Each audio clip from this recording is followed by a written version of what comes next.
In Burkina Faso, part of the Sahel region, millions of livestock graze on an already scarce amount of vegetation.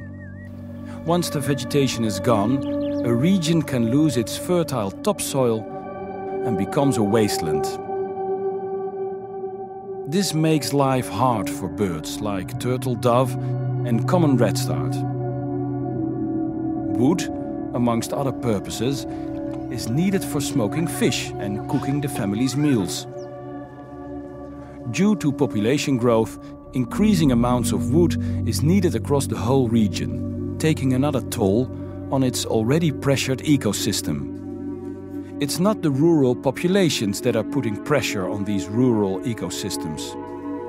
Indirectly, the city's expanding populations have a huge impact too, through an ever-growing demand for wood, for fuel and charcoal. This demand is placing a massive pressure on the rural ecosystem. People in the Sahel recognize the need to maintain a healthy environment if they are to share a prosperous future.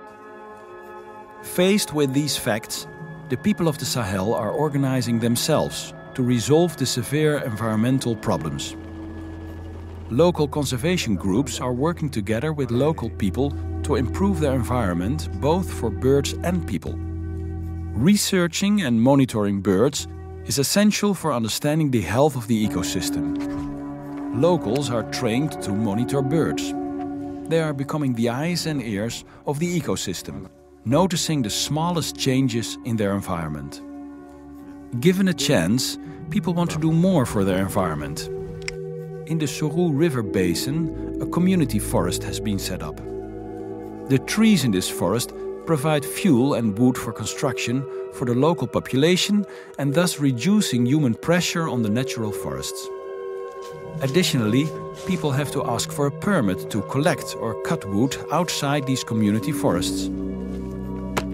Simple things can make a big difference. Because wood is becoming scarcer, Pierre has built an improved stove, a fuel efficiency stove, which means that he can now use less wood. Pierre has recently encouraged the whole village to build improved stoves. As we speak, there are already 4,940 improved stoves being used by families in the region of the Sahara River Valley, and also 120 in restaurants. Initiatives like Pierre's and his local conservation group are crucial for birds, but also for the generations to come. Education is a key for sustainable future for both birds and people. It is promising that at primary schools in Burkina Faso, educating the future generations on sustainability and environment is now part of the curriculum, thanks to Naturama.